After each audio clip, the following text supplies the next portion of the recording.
Stab him in the back.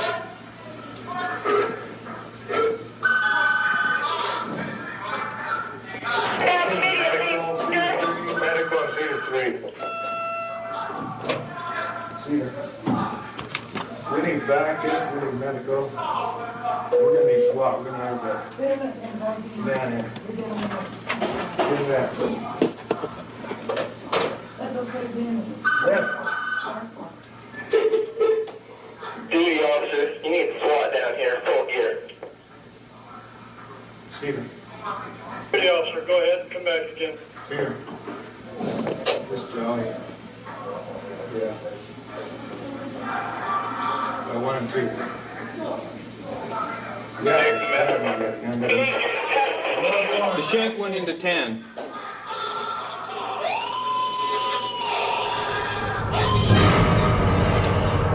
We need medical help in Cedar.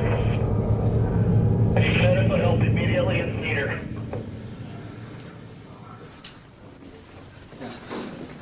Take these off my feet. Yep. I went into the situation that I'm going to have to kill the guy. I'm not going to hurt him. I'm not going to stab him 2 times and say, yeah, we're even. You know, because the philosophy in prison is, you know, you stab me, I kill you. I just stabbed the shit out of him, you know, until he didn't move anymore. The reason I said Troy Kell was one of the most dangerous people I've ever met is because Troy Kell, when you meet him and when you see him in a certain environment, is a very charming, charismatic, intelligent individual who certainly by no means looks like somebody who could commit a crime as heinous as he committed in this case. I've seen guys hesitate on not thinking something was serious, and it was serious, and they get themselves stabbed up or they get themselves fucked off. They get themselves killed.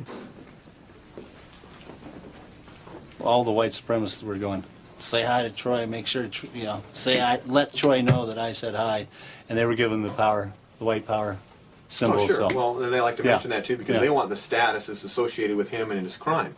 Because they're looking to Troy, you know, he's our inmate god, and we're going to do anything we can to gain status with him because then that protects us within the institution. So they hold his shanks, they hold his brew, any contraband that he has, and he very subtly manipulates everything. And then to the administration, he wants to represent this clean image. Well, I'm not doing anything. You know, I'm not associated with these guys, but he still has his soldiers going out and performing these acts. Well, that's a good cleanup for them. I mean, they have to say that to really justify doing that to me. I mean, keeping me in the hole, restricting my movements, making sure that there's no real freedom for me to have, and maybe I'm not entitled to that. I mean, it's perspective of the individual. You know, some individuals think that, you know, he shouldn't have anything. Give him some bread and water and put him in a cage somewhere. And that's fine too. But don't expect the guy to be a nice guy and smile and to say thank you for the bread and water every time you bring it. You know, it's a double standard. They expect you to suck ass regardless of what they're running their face about. You suck ass long enough, pretty soon you start choking on shit.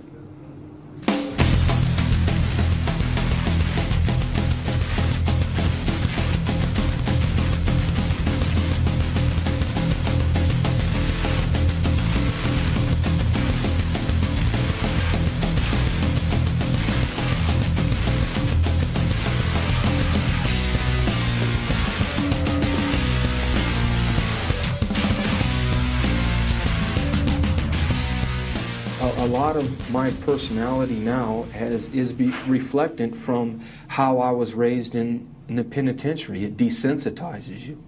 You don't have the human interaction, the contact, understanding or anything. It's structured that everybody's a piece of shit. You shouldn't respect anybody. It's kind of like, you know, just, it doesn't matter.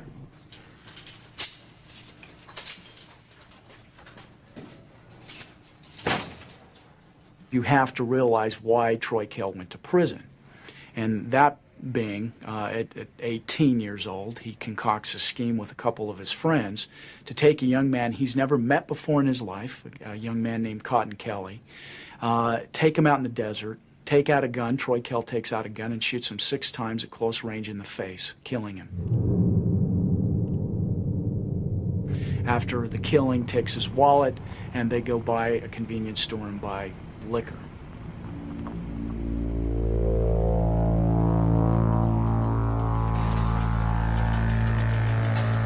This guy, I felt, was taking advantage of a friend of mine, and she asked for my help. And I went kind of overboard. Me and a friend of mine from high school agreed to beat this guy up because he was doing some things to some teenage girls that we knew. She was a friend of mine. She was like a sister kind of to me. I met Cotton Kelly at Circus 8 months prior to this actual tragedy. He ran some type of adult entertainment business. He wanted me to pose nude for him. He had started following me and calling my house constantly, harassing my family. And as a 15-year-old child, I made a very bad decision, a very immature request, and I called upon Troy to beat the man up, to have him leave me alone. I was raised in Las Vegas, Nevada, middle-class family. I'm the only child. I think I was probably just an ordinary kid on the block. I wasn't any different or anything from anybody else that I noticed. Troy's been a part of our life ever since I first came to Las Vegas, since I was probably like 6 years old. We lived on one corner of the street, and on the opposite street, he lived at the other corner. And me and a couple of friends, 2 little girlfriends, were walking down the street, and him and his little friends were sitting in front of his house on their bicycles. And, they were watching us, googly-eyed, because he's 3 years older than me. So when we got all the way to the end of the street towards the desert, we turned around and said something real sassy, and they chased us on their bikes, and we ran, and he jumped off his bike and tackled me in the grass, and, it just became like a plaything. And ever since then, he was like, "You're gonna be my girlfriend." And I said, "No, I don't even like boys." Well, Troy used to come over to our house when he was like 7 years old, play with Sandy and Shane in the backyard, or go swimming. He was one of the neighborhood kids. Good kid. My father's into horses and kind of a redneck background, country boy kind of thing, and we had horses and stuff. I was expected to be successful. My family, they're not losers. His father was really, really strict. And I remember one time on his birthday, I think he was turning 13, and I believe I was 10. And I rode my bike all the way to the mall, and I bought him a Nike outfit. And he had to sneak out in his backyard and climb up on the brick wall for me to give him his gift, because he was on restriction. He was always on restriction, and for absolutely nothing. His father must have been very tough on him. Very abusive, I believe, with him. And his mother was never around. I know they were separated, but I don't think his mother came around too much. I don't know if it was because of the father or what, but I guess he looked at me more like a mother figure, because he's always sent me, even till this day, he sends me a bouquet of Mother's Day flowers. My parents got divorced, and I kind of bounced back and forth between them. It was kind of a struggle for me for a while, but it's nothing out of the ordinary that any other kid goes through. I hung out with the stoners, and I also hung out with my jock friends, because I like to play sports, but I like to drink beer and smoke a couple joints on the weekend too. I went to school, but I didn't like school too much, the authoritarian kind of structure of were telling you to go here and do this, and I rebelled against that. Dropped out of school. Started getting in trouble after that. The story goes like this. Shaw and two of her friends allegedly lure the Canadian man out here to the desert. We're north of the city. Shaw then allegedly gets out of her car, goes to the bathroom, and on the way back, falls down. They had me pretend that my leg was hurt, and I guess this was a plan that they had conjured up. The Canadian man got out of the car to help Shaw. The man grabbed my arm to help me. That's when the first gunshot went off.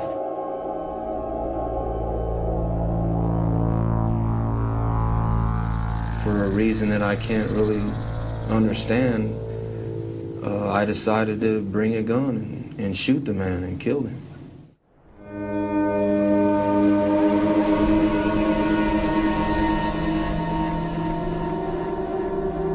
I didn't go to sleep that night. Think about running away? Yes, of course. But why didn't you? I don't know. I didn't have anywhere to run to. I couldn't just keep on running and running.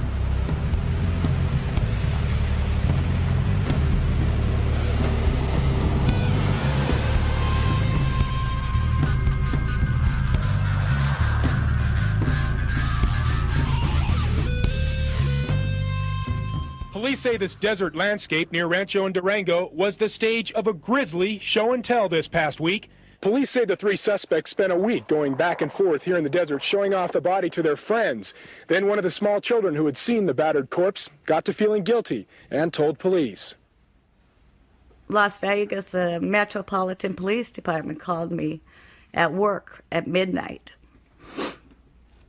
and told me that they had Sandy downtown on a homicide. And I thought, oh my God, she hasn't gone through this again.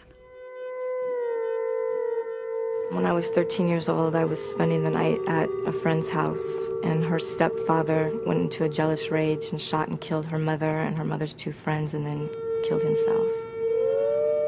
It changed my life.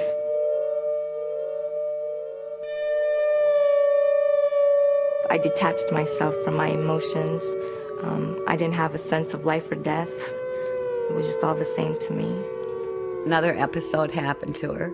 She's walking home from school, sees this guy come running up behind her, girl in front of her, sees the guy shoot the girl in the back of the head. She's already gone through this. Now this is two. How many times? I mean, I'm 48 years old. I've never seen anyone in my lifetime get shot. I mean, what are the odds? So I went down, and I find out that she's the one being charged with it. I can't tell you how bad that hurt. To know my daughter was involved, and a man's life had been taken.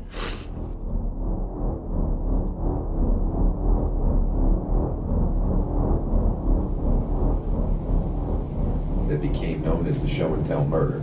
Right. How did you get that name?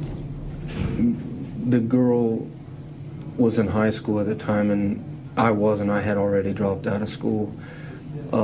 She had some girlfriends from school that she knew, that they both knew the man prior, and, you know, kids kind of, I don't know, brag about what happened, you know, remember that guy, and, well, he's, you know, dead out in the desert, and, you know, they don't believe her.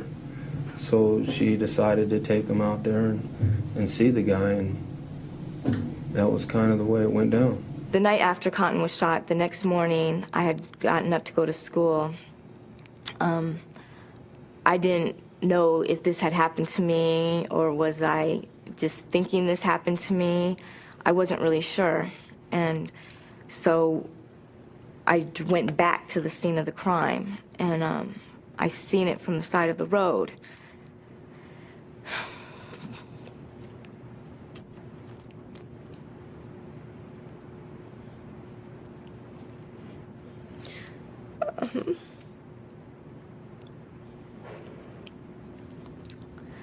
but it still wasn't real.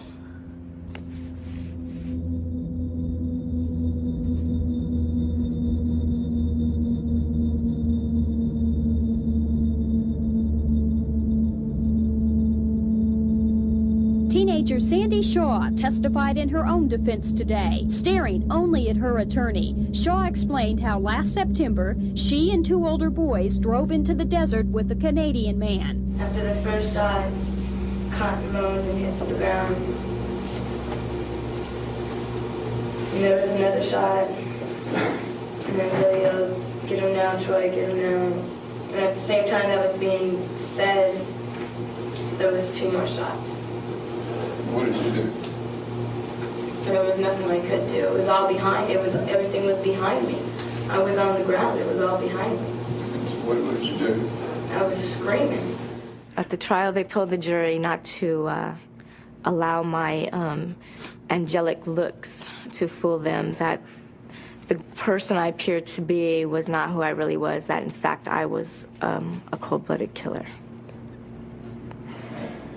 How did that make you feel?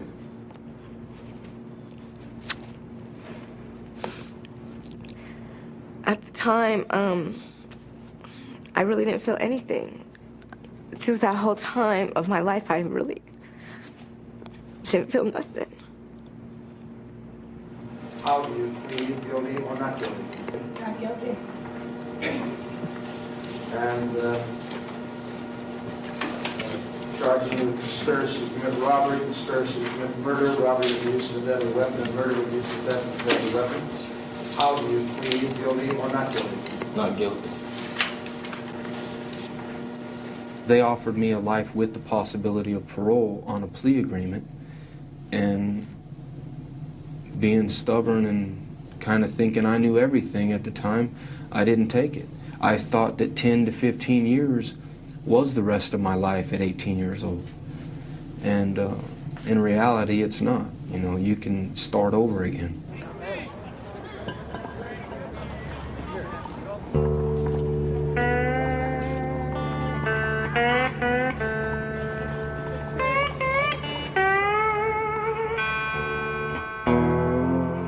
I made a decision when I walked in the gate that I was gonna come in there as a man and I was gonna leave as a man.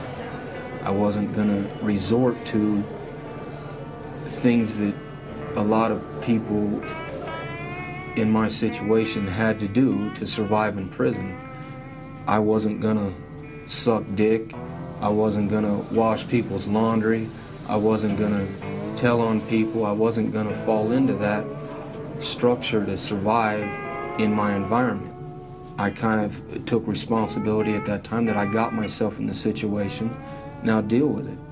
I was fortunate in the sense of some older guys seeing that I had a lot of time to do, and I stuck up for myself, so they kind of put me under their wing on schooling me, on showing me who was who on the yard and what to stay away from. Don't get in gambling debts, don't get in any kind of drug debts.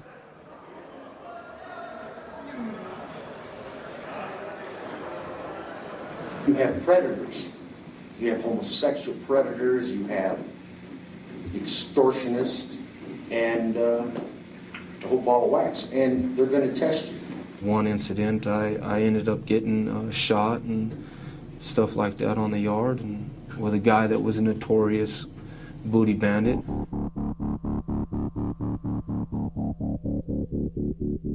There was an older guy,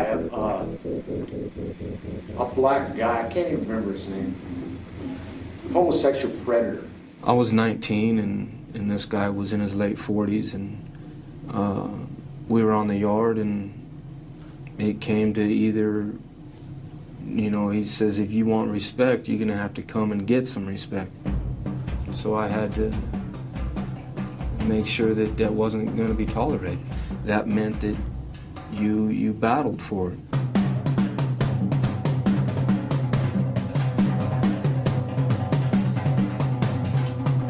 They break it up by shooting rounds at you from the waist. It's called skip rounding. I mean, it stopped the fight. It blew me off my feet, you know, because I mean, you're getting shot by a 12-gauge shotgun from like 30 feet away. So it blew me off my feet, and the fight was over after that.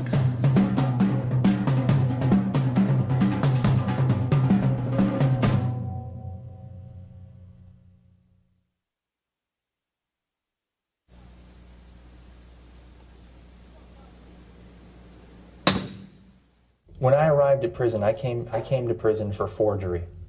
I forged a $300 check. That's what I was in prison for. I was serving a sentence of a 1 to 15. I wasn't placed in like a minimum security prison for forgers. I was placed in a super maximum security prison for murderers. Eric Daniels was a co-defendant to Troy Kell, and in fact was the individual during the homicide that laid across the victim's leg so as to incapacitate the victim from moving. The ironic thing, had been sent to prison on a 0 to 5, somewhat minimal forgery case, where he had actually taken a check from a local sheriff here, which was his first mistake, and then forged the sheriff's name on this check. Not a bright idea. Sent him to prison for 0 to 5. So Rick Daniels went from a small-time crook to never going to see the light of day outside of a prison again. Here I am, a forger, living on death row. I was interacting and recreating with 3 guys that had death sentences that were going to be executed within the next 3 or 4 years, and I'm in prison on forgery. That's how I ended up becoming involved in violent situations.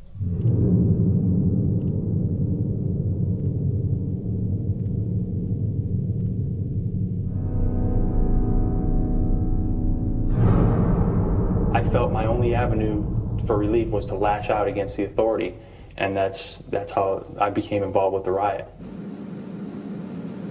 Don't tell me nothing yet, and we got a deal. Until they fucking fulfill their part of the deal, we ain't racking in, regardless. You feel slighted by the system because you're there in the first place, okay, and then that builds, okay, and that anger turns into resentment and then absolute bitterness. We want our fucking mail. Sorry, guys. I don't think they're right. Then there's Baum and Daniels. See, that was impressive. No way. That's the control room door. The control room. They're coming through. Yeah, they're coming. Get out there. They're not going to break that. Bullshit. Attention all inmates in Cedars Section 1. Return to your cells now or extreme force will be used against you. Return to your cells now and lock up or force will be used against you. They're coming. It's coming through. They're going to break that door. Yeah, they are. No. The caps are coming off. Hey, they're going to take that door. Okay, now what? They're going to do? Solid court has been breached. SWAT. Can you guys get out there? Echo 102. Echo 102. The Sally Port section door has been breached. You start to think that the officer that's holding you there, the one that comes and feeds you your tray every day, is evil. First thing that comes to most people's minds is lash out. Do something violent. Back up, dude. Back up. Get out of that hole. Water's off. Oh, yes. Get your camera turned on and off.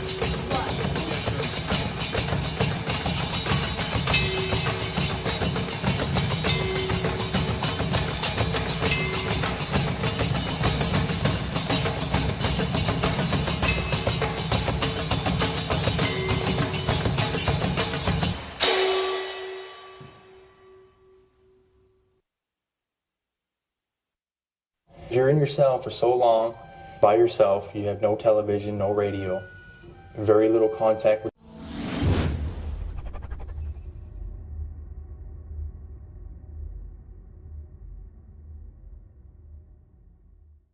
the outside world. You develop different symptoms of mental illnesses, paranoid, schizophrenic, anxiety disorders, impulsive behaviors, and because you have absolutely nothing to do in there all day long, I plotted and planned on what I was going to do to the administration when I got out of there. I threw some urine and some feces on her because I couldn't do anything else to her. I couldn't get my hands on her And so that was the next best thing. It made me feel on top of the world to see her running out of the unit, screaming her head off with feces in her hair and her face.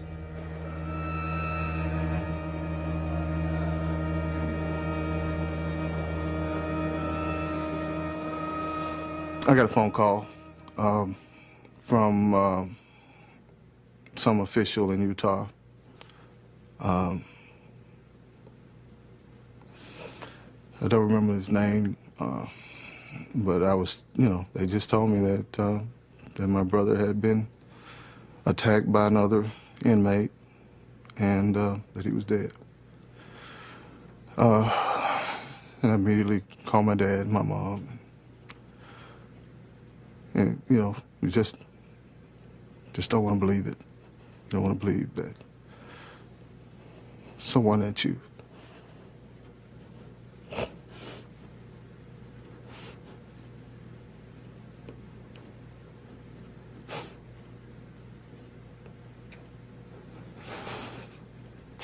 love is gone.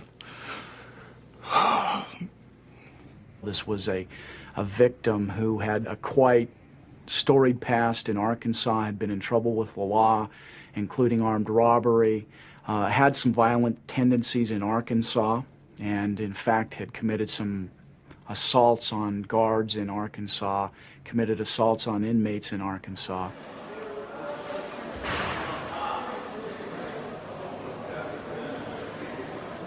I don't want to paint a pretty picture of my brother because he was a maximum security risk, is what he told me, and I found out after his death that he was in lockdown. Originally, we didn't have any idea why the killing took place. As we got into the case more and more, and we did more investigation, one of the more startling aspects of the case was that this was really just some racial hatred. The comments that Troy Kell made immediately after the killing.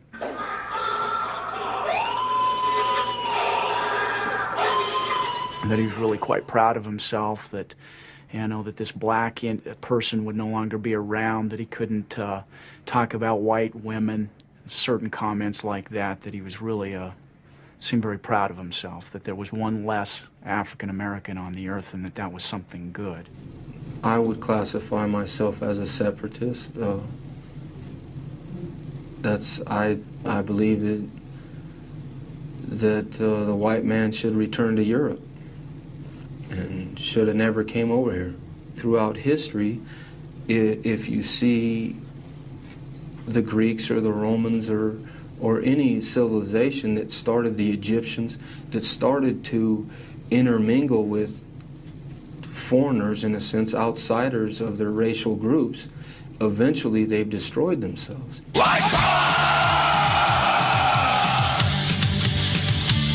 They call me Nazi, and I'm proud to call me racist, and I shout it out. As we delved into the case, we found out fairly quickly that Troy Kell had very strong beliefs as a white supremacist. The white supremacist group, or gang, if you want to call them that, is significant, and probably the most significant single group or gang we've got in our prison. Prison has a tendency to, force an individual, someone who's impressionable, as I was, young, to identify with a group and or a certain ideology, and I found that in the white separatist movement, and I felt like I belonged. I felt like I climbed a mountain, reached, got to the top, planted the flag, and I was home.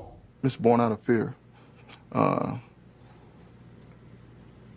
Fear of knowing another race, keeping your distance from another race. With any kind of white guy that stands up for, his people, he's looked upon as some type of racist race hater.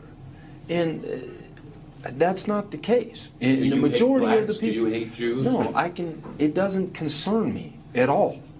I mean, maybe people's actions is what I don't like. I mean, they might choose to do certain things, but there's more, white people that need adjusting than anybody else.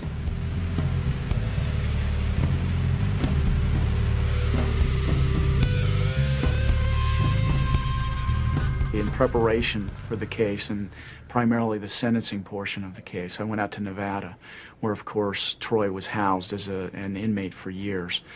During the course of that, we actually found a letter, and it was a letter that Troy Kell had written probably 10 days to 2 weeks prior to the homicide here in Utah. And he was writing some of his white supremacist inmate friends in Nevada.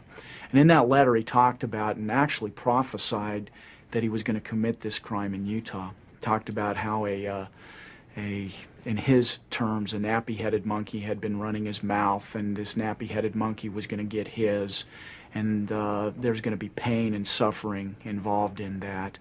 It was a power trip to begin with, but it had racial overtones to it. The race issue was used to justify the power trips, controlling the action, wanting to control the TV, the ice bucket, where this person lived with who, things like that that happen in prison. It becomes racial only as a secondary consequence.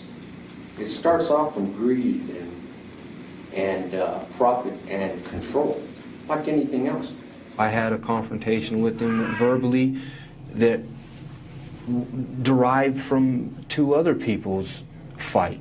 It kind of, flowed over to me getting involved with him. And it was kind of agreed between me and him that we were going to take care of it.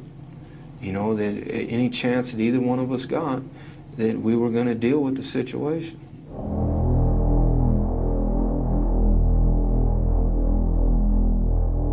I prepared, I got a knife and I got a handcuff key. We were restrained, we were going down to medical. They forged his name, requesting that my brother go to the infirmary.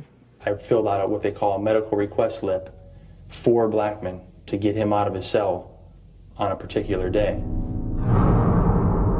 The guard came to my brother's cell and said, "Hey, you ready to go?" And my brother's, "What do you mean, ready to go where?" They came over my intercom in my cell and said, "Daniels, you're going to medical today." And I knew it was the day. He was sporting his colors, flying his bandana. When he got to the infirmary, Troy Kell and Eric Daniels and another inmate were there also. The next thing I know, Blackman's running towards me. And it was on. He's trying to stab him. Stab him in the back.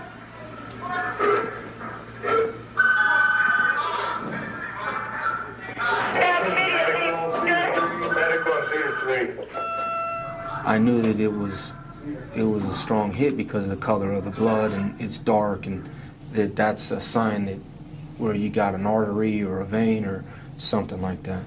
You need to SWAT down here, full gear. Stephen.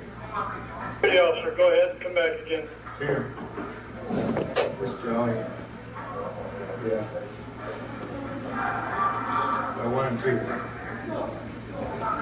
Yeah, SWAT, full gear in Cedar 3 now. Section 3 here.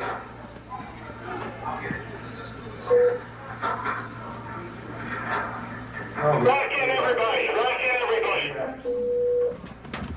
Rack in, rack in, rack in. Rack in. Why did you stab him so many times? All I can explain really is that he kept moving.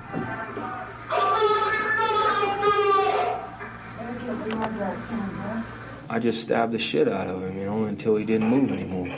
Then I ended up stabbing the man to death. The shank went into 10.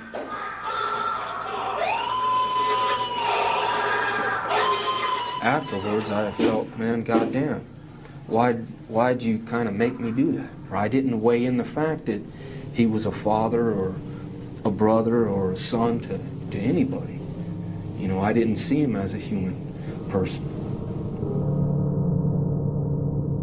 The prison guards saw this happening. There were civilians there. The guard ushers them out. They then go and get into full riot gear. My brother's still being stabbed. We need medical help in Cedar. medical help immediately in Cedar.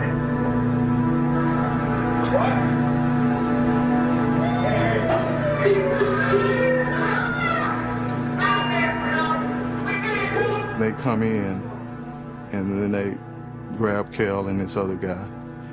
Well, my brother's dying by then. It's just too much time has elapsed.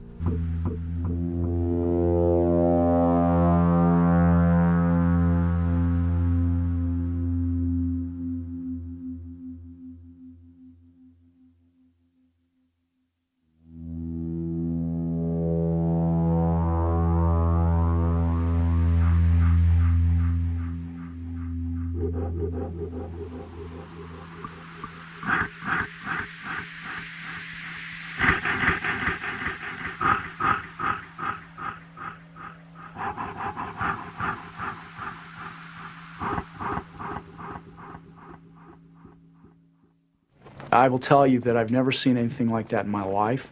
I got more and more horrified the more I watched it, as I had to watch it over and over again to prepare for the case. Actually, to the point where we had to count the number of stab wounds. After watching the videotape initially, several nights I had problems sleeping. From a prosecutor's standpoint, to have a videotape of the crime is kind of unheard of.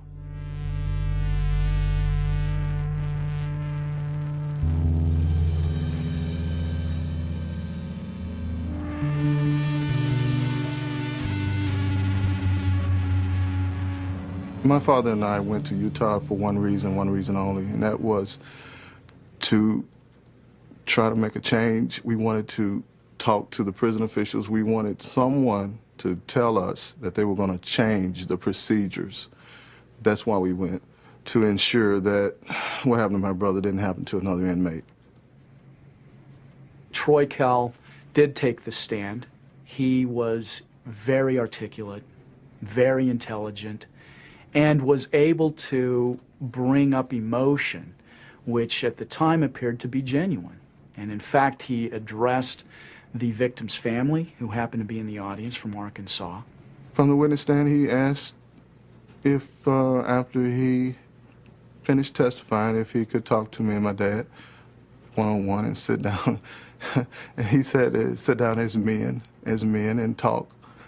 Told them how sorry he was that he had killed their son, their brother, and he actually was crying at the time, which I've got to say, as a prosecutor, it was one of the more remarkable events I had seen from a defendant testifying on the stand. There were, like, I think 8 women on the jury and 4 men, and I kind of looked over it when he was testifying, and some of the women were crying. Fortunately for us, before Troy Kell had taken the stand to testify, he had told 2 of the guards that were transporting him to and from the courtroom, watch this, I'm going to win an Academy Award. In other words, he was going to get on the witness stand and just lie. Yeah, I was fighting for my life. I did what I had to do to try to save my life. But I didn't, the emotional part of it was genuine to his family.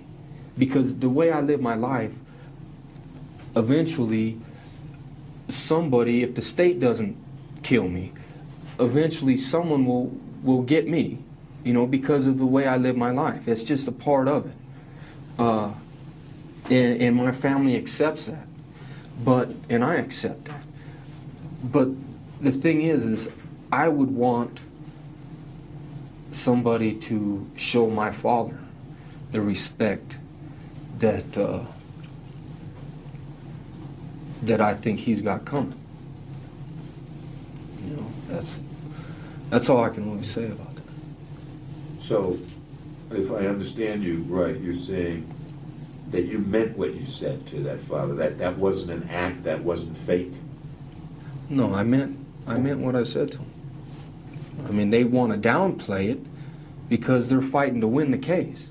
I put the guards back on the stand, and the guards ended up testifying as to this conversation they had had with Troy Kell about winning an Academy Award.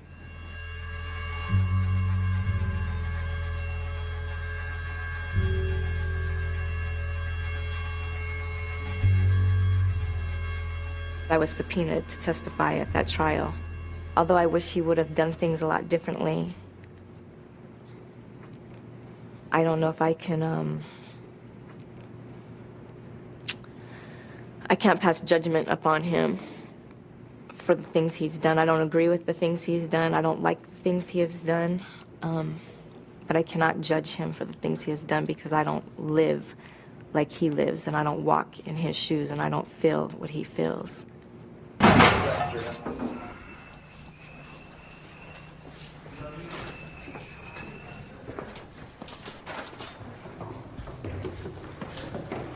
If society has once sentenced him, convicted him to life without possibility of parole for a murder, and he's chosen then in a very brutal fashion to take another life while incarcerated, what other option is available? And realistically, the chance that Troy Kell in the future could commit another homicide while in prison.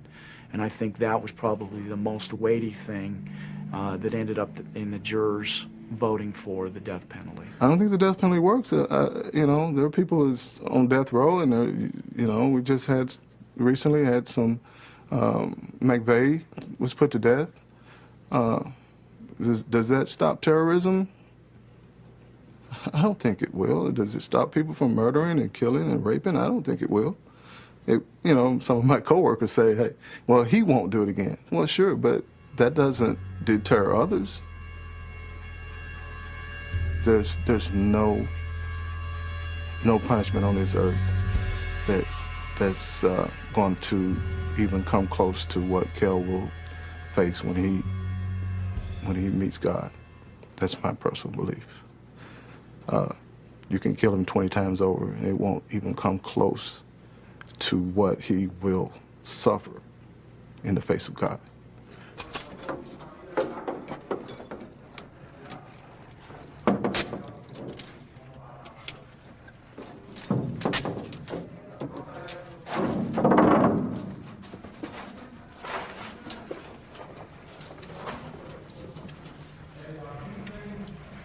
I don't believe in the heaven and hell thing. It's a control mechanism to control the masses, and it's run by fear. And I don't believe in any fiery pits or any pie in the sky. I think once you're dead, you're dead.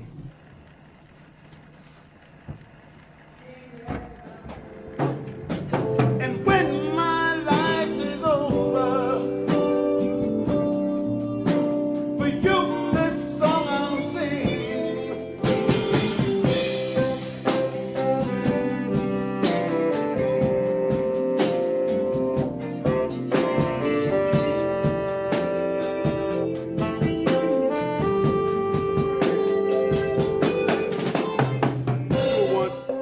Eric's gonna come in. When Eric come in on the second time he do his line, that's when the whole band come in. All right, let's try it.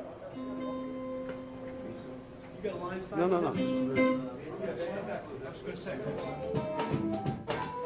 I came to a saving knowledge of Jesus Christ, and that happened almost 3 years ago. The way I look at people, my relationships with my fellow man and woman have just changed dramatically. I no longer see people in terms of skin color. I am considered to be a race traitor in their eyes. And so even the things that I'm saying to you right now are things that, you know, I could be retaliated against for. Well, I'm happy for him.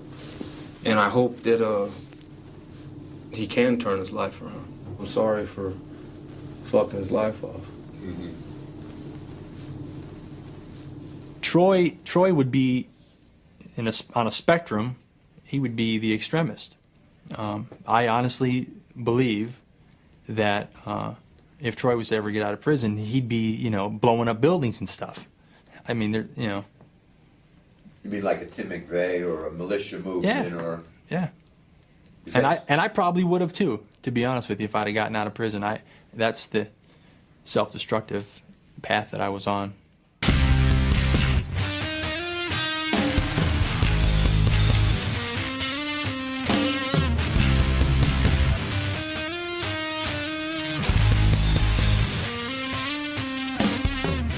It's the 8th letter of the alphabet is H. HH stands for Heil Hitler. White supremacists believe that Jews are the ultimate enemy, that they pit black and white against each other so that we both eliminate each other in order that they ultimately win.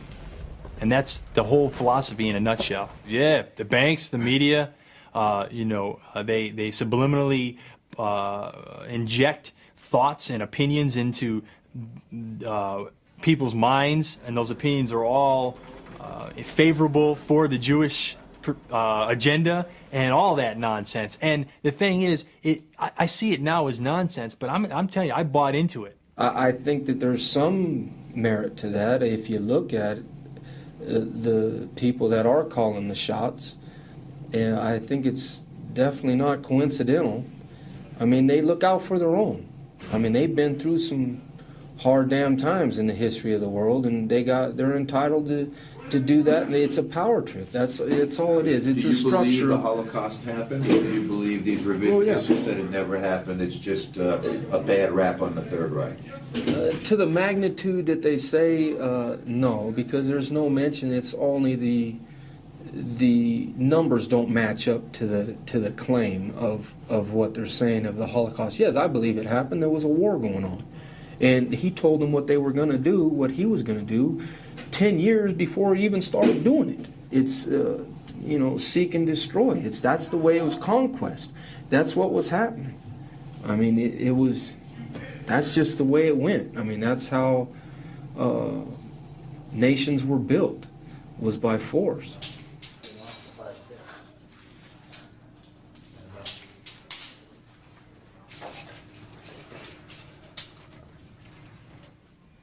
I deserved the death sentence. I didn't get the death sentence. Again, I believe that God intervened in my life, or at least in two jurors' minds, and I didn't receive the death sentence. I deserved it, and I got mercy. And Troy didn't.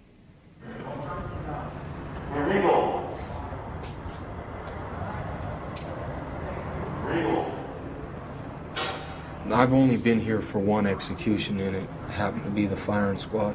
And to me, it seemed a cleaner, a faster way to go. The man didn't experience any kind of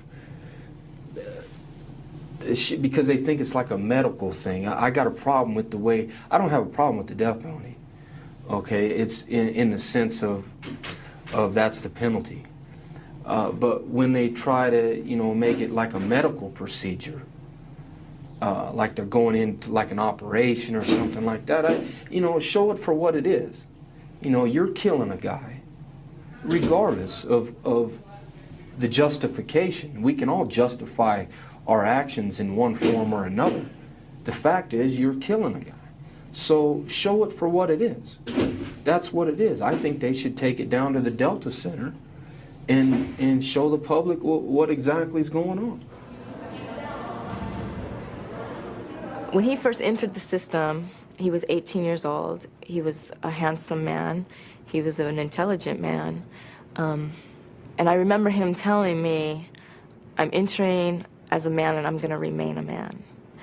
And I believe he's done that. I still wake up to this day and I cannot believe I'm here.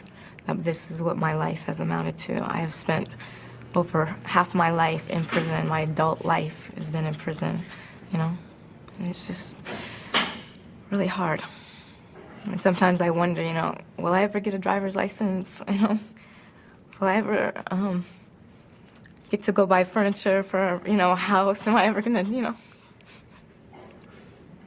Click on Mouse Invaders and click OK. I hope and I pray that one day I will be given a second chance. I was an unhealthy child. I was a lost child.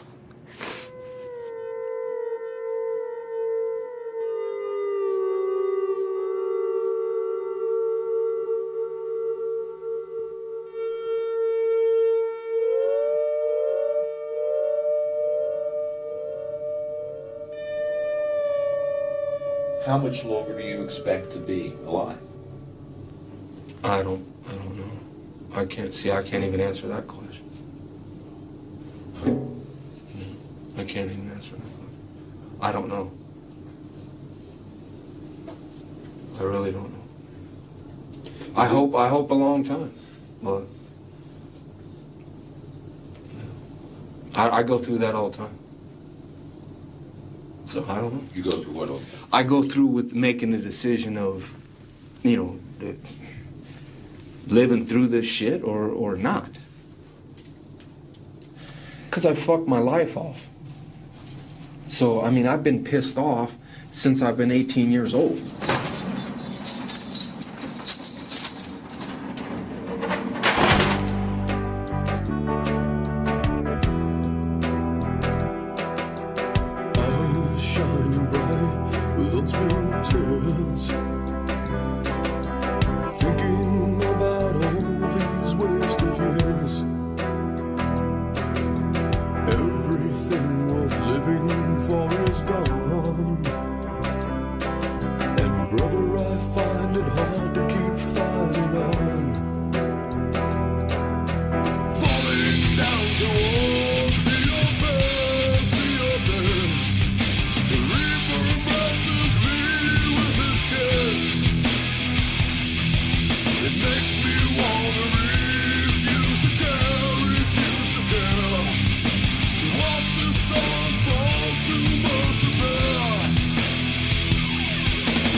Now, log on to HBO.com and find out more about this documentary and others in the award-winning America Undercover series.